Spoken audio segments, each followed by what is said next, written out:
The sexual revolution completely changed Western civilization, and we're living with the results today.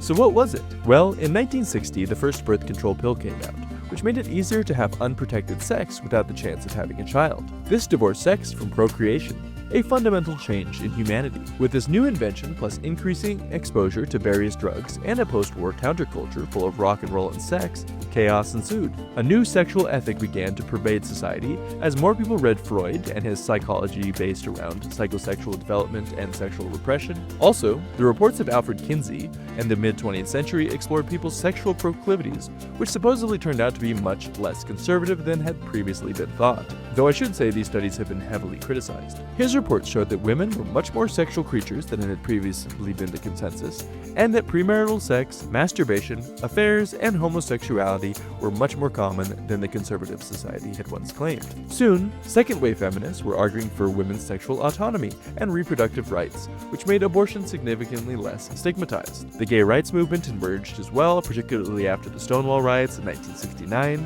arguing that gay sex was just as legitimate as heterosexual sex. More people were now having premarital sex, divorce became more common, pornography invaded the culture when it was previously more restricted, gay sex became less stigmatized, and more non-traditional relationships and sex habits became more common as well, such as polyamory and various kinks. Critics claimed this undermined family stability, morality, and social order. Others argued that the revolution primarily benefited men, increasing sexual access while leaving women vulnerable to exploitation and objectification. And the later AIDS crisis was attached to the unsafe sex that many people were having. So what do you think? Was the sexual revolution one big step forward or several steps back?